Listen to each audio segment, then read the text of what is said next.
আজকে আমরা দেখব কিভাবে খুব সহজে মাইক্রোসফট ওয়ার্ডে ফন্ট চেঞ্জ করা যায়। এই জন্য আমাদেরকে প্রথমে একটা ডেস্কটপ থেকে রাইট বাটন ক্লিক করে নিউ এবং নিউ ডকুমেন্টস ওপেন করতে হবে। ওপেন করে আমাদেরকে যেতে হবে ভিউতে, ভিউ মাইক্রো রেকর্ড মাইক্রো থেকে কিবোর্ড থেকে ধরলাম আমরা Ctrl+1 দিয়ে একটা শর্টকাট নিব, অ্যাসাইন ক্লোজ।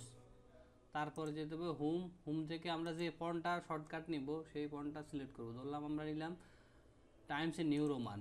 তারপরে আবার ভিউতে গিয়ে ম্যাক্রোস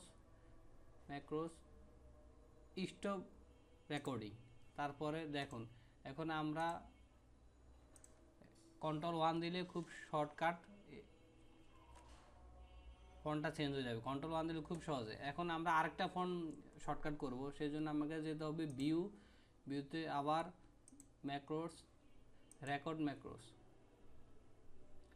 কিবোর্ড পুনরায় আগের মতোই, যেমন Ctrl+2 দিয়ে আমরা একটা শর্টকাট নেব, অ্যাসাইন ক্লোজ। আবার ভিউতে গিয়ে আমরা এই ফন্টটা দিতে হবে, যে ফন্টটা আমরা দিলাম শুটুনিয়াম জি, এটা দিলাম। ভিউতে গিয়ে আবার ম্যাক্রোস স্টপ রেকর্ডিং দিয়ে ব্যাস হয়ে গেল। এখন আমরা যদি একটা ফন্ট দিই, Ctrl+2 দিই, তাহলে বাংলা হয়ে গেল। এখন আমরা যে কোনো একটা লেখা লিখব। ধরলাম আমরা ইংলিশে লিখতে চাই, যেমন Ctrl+1 দিলাম।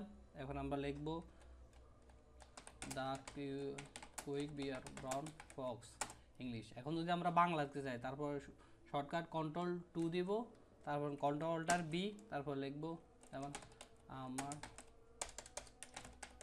সোনার বাংলা। এখন যদি আমরা আবার ইংলিশ লিখতে চাই, জাস্ট Ctrl+1 দিলে হবে। Ctrl+1 Ctrl+B দিয়ে আমরা আবার ইংলিশ লিখব দ্য কুইক বিয়ার।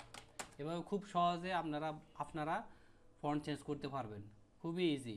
ধন্যবাদ। যদি ভালো লাগে ভিডিওটি লাইক কমেন্ট শেয়ার করে পাশে থাকবেন।